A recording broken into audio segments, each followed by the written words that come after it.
Hey, everybody. Welcome. Looking forward to talking with Srinivas Kilambi. It's great to connect with you, founder, CEO, and inventor of, pronounce it for me, Yeah, Sriya AI Sriya. Yeah. Yeah. Yeah. So thank you for that. My phonics is not great. Um, you've been a leader for over 3 decades. Your academia and research and industry and startups and AI, machine learning, green technology, manufacturing. You're a 6-time founder with 4 successful exits, 25 patents, PhD in chemical engineering, and CFA certificates, and you've received 10 global awards, featured on CNBC and Digital Journal. My parents always raised me uh, never be the smartest person in the room. So I feel very, I feel like I'm ready to learn from you. So Thank you. I'm looking forward to this talk. And so, let's start and talk about, you have an AI model. So let's start and talk a little bit about how your AI model differs from, let's say, a Chat GPT. Right. Okay.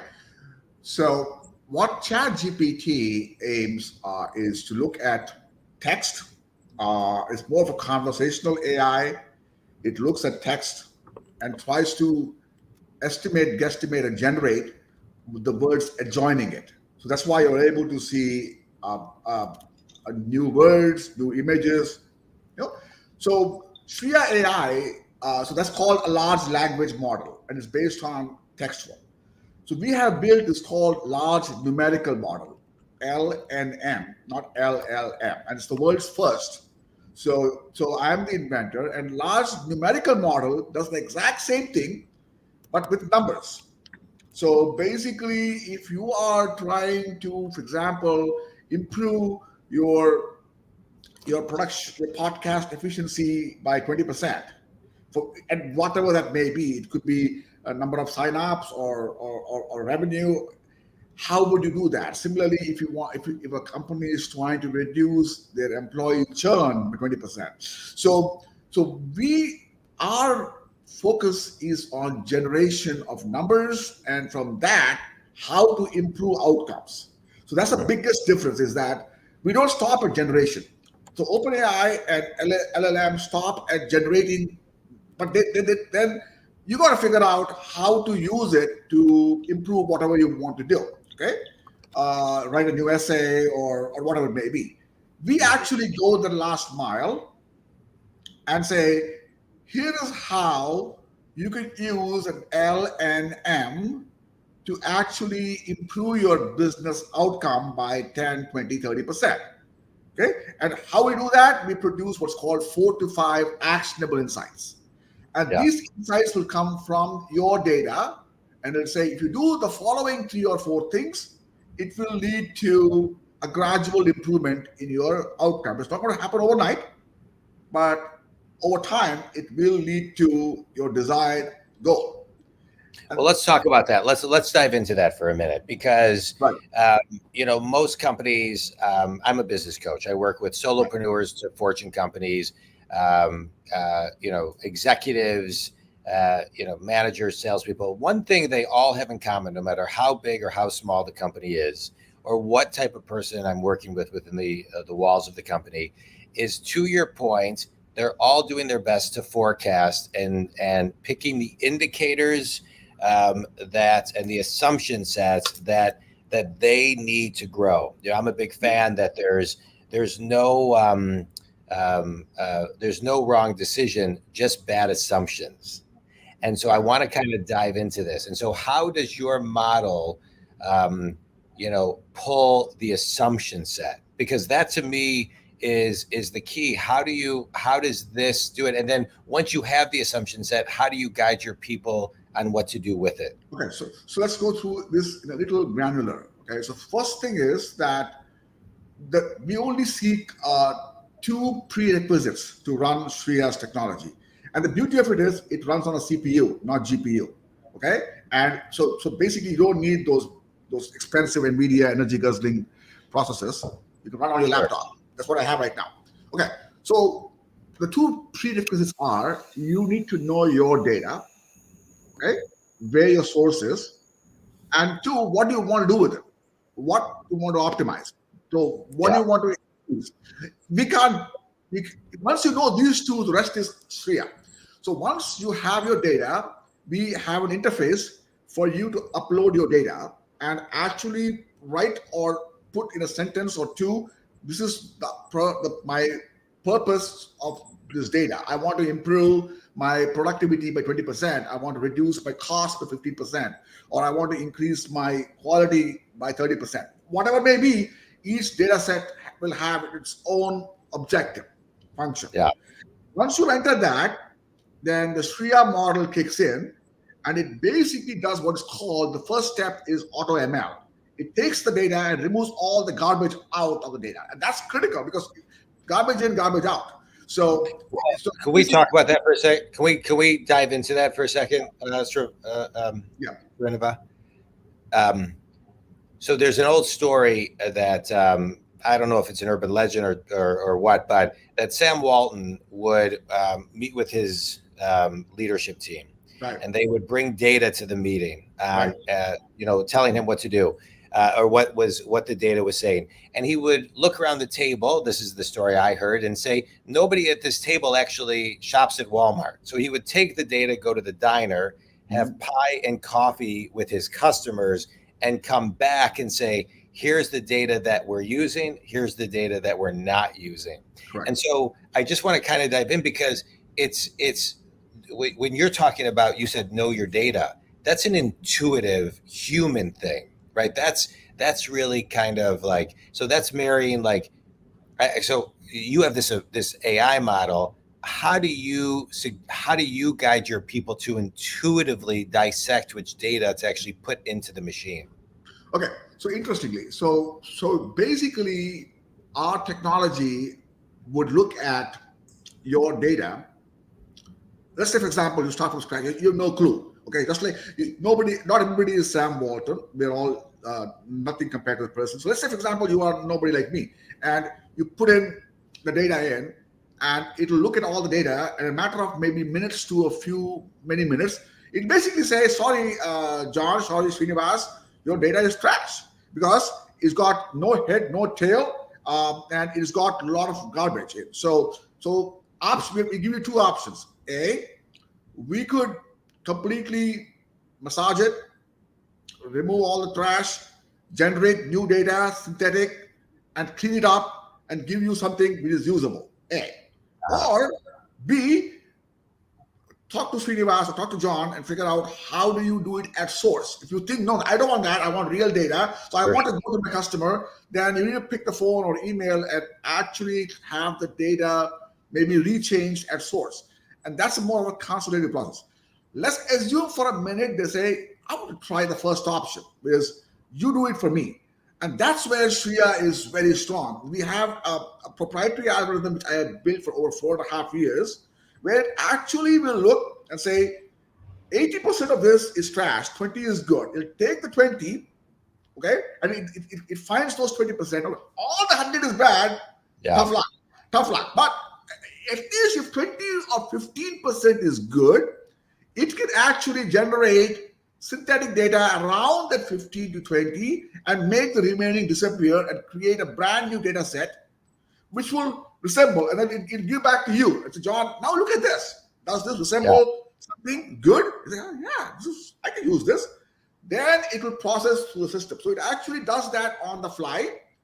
And depending upon the data size, it could take minutes to a few hours.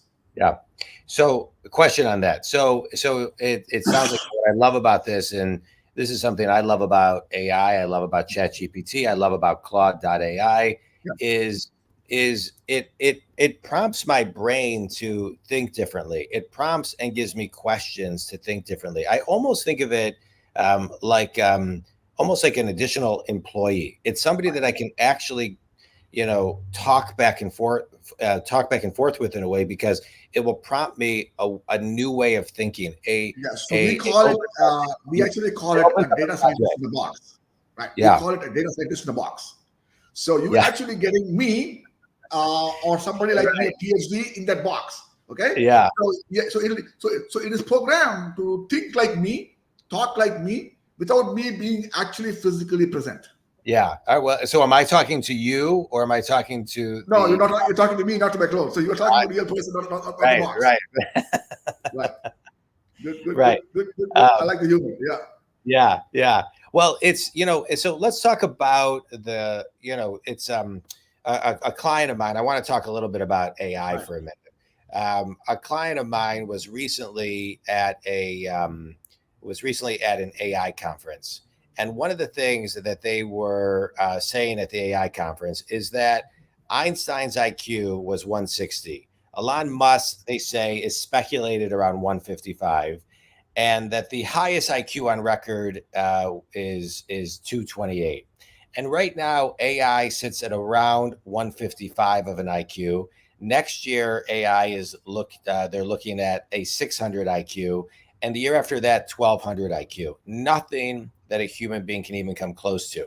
And one of the things they're talking about is the importance of adaptability, AQ. Instead of EQ, it's adaptability, but also about how it's where humans read left to right.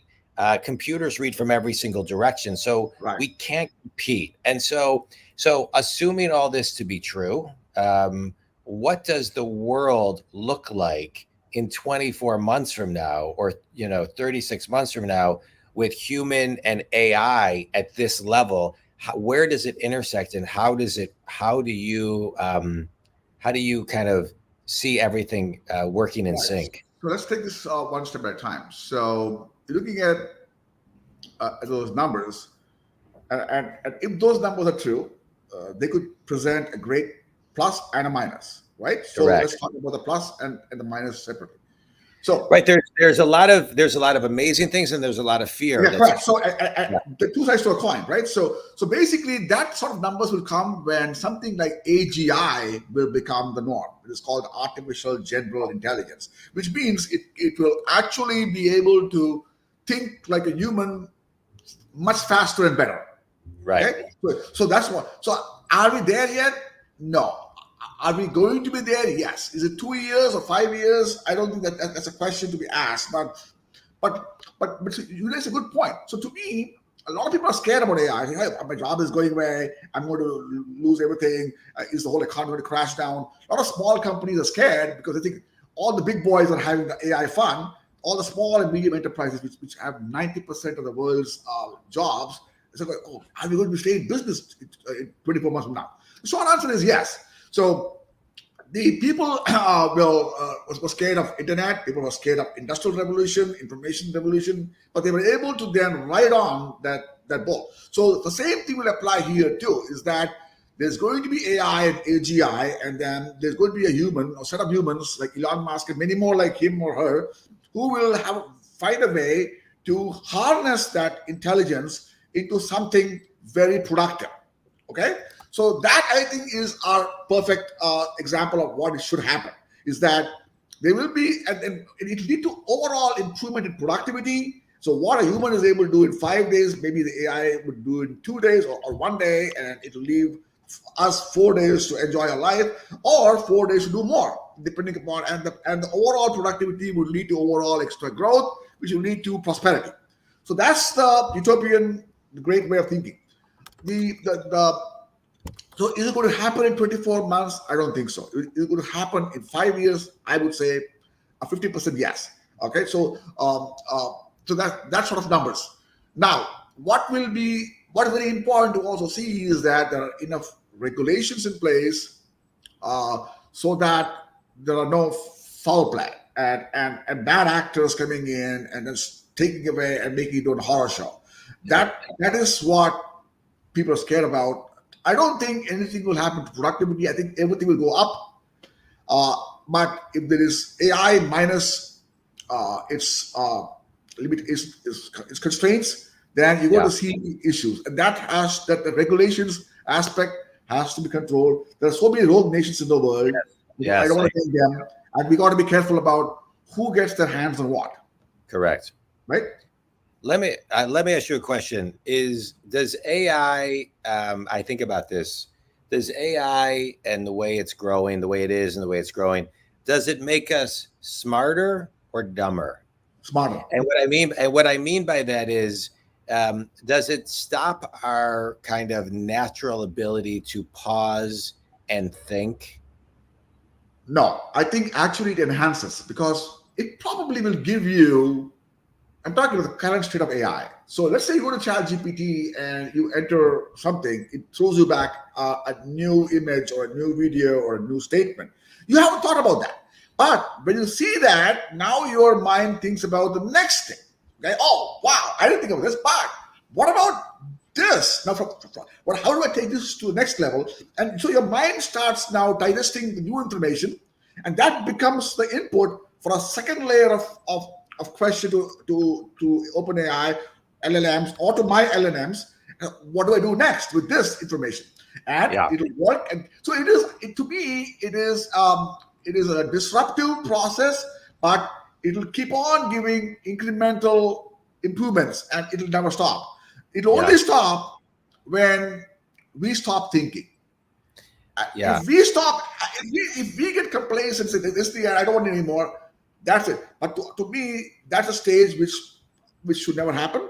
So as long as the human being is willing to accept the answers being given and use it to improve his or her thinking, I think it'll lead to overall betterment. Okay, right, good. Tell everybody, as far as your product goes, who your ideal clients are. So our ideal clients are business executives who are looking for a specific KPI type improvement. So you have a goal. So you are a production manager in a factory, and your goal is to produce 100 more widgets this year than last year. Okay, you are a quality control expert. Your goal is to produce 10 less rejects. You are a financial guy, a CFO, and your goal is to improve the EPS. So each one of the executives in every business has a goal, and the goal is basically quantifiable, tangible, and numerical. That is critical for us. So we don't play with words. See, a PUT could be put, or it could be a putt in for golf. There's so many connotations, right? But 5 is a 5. Okay, there's 5 is same. US, India, China is still 5. So there is no other meaning for 5, and 10 is always better than 5. So what I'm saying here is for us, our sense of accuracy and precision is very high because there is very little room for hallucination. Our technology doesn't hallucinate because we are very precise and accurate because we're dealing with numerical data. So we can't. So, for example, there's a saying that in mathematics, there is nothing like 99.99. You are either 100% correct or wrong. Yeah. Right? So you can't say 5 times 2 is 9.9999. It's 10. So if something gives 9.9999, it's wrong. It's not the right answer. It's still. So that's why our technology differs substantially from other technologies, is that we are very accurate and precise. And we actually did, you named Claude and a few others, we actually did a comparison test between Sriya's technology on 12 data sets in 8 verticals with OpenAI, with Alteryx, with Claude, and many others. And we bet everyone 12 on 12. And I actually published this on LinkedIn, the whole results. Yeah. So that's why we are very different. So our ideal customer is a business executive. An ideal outcome is some improvement in their KPI. Yeah, awesome.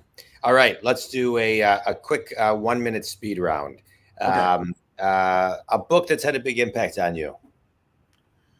I would say, well, that's the book with there's so many of them really, but the one with Elon Musk of late, really, that's been very, very. I'm still reading it, but that's really one of the best books I've read of late. Yes. All right, good. Thank you. I actually have it on my Audible. I haven't started it yet. Best piece of wisdom. It's really inspiring. Yeah. Best piece of wisdom you've ever received is never to accept basically, there is nothing called bad outcome. It's like taking that as a stepping stone for a next good outcome. And every day you are closer to your final goal of achieving what you want to. So basically, don't accept lying down that, hey, lost it. You got to move forward. I love it. And last question. The number one most important piece of data you need to know about your company is? Our company, or about our clients' company? What each individual, the number one piece of data that everyone should know about their company is? Well, is basically how, in my opinion, is how productive they are. Is the productivity. The productivity goes beyond just profitability.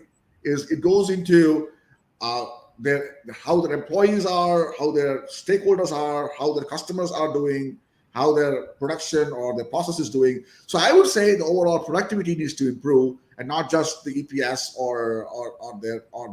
You can have the great earnings, but pretty poor morale of employees and vice versa. You don't want that. Well, I've enjoyed this talk a lot. Thank you. I really appreciate you, coming in and joining me for this talk. Think community AI is so important. It's so important that we understand it, we know it, we're studying it. For those of you, and I talk to a lot of my clients about this, we talk about this on the show.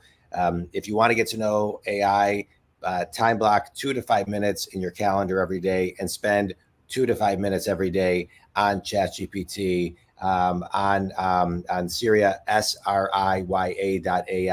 Play around with it, on Claude.ai. Really understand how this is working. It's really important that we all understand how it's not only working and evolving, so we can understand this, what we need to, as human beings, work on, so we can always just kind of be in sync and be growing our skill set. This has been great. I appreciate your talk. Thank you so much.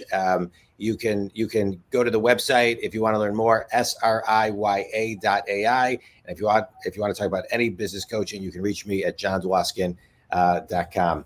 Srinivas, it was great connecting with you. Thanks so much for your time. Thank you very much, sir, and have a wonderful day. You too. Bye-bye. Bye-bye.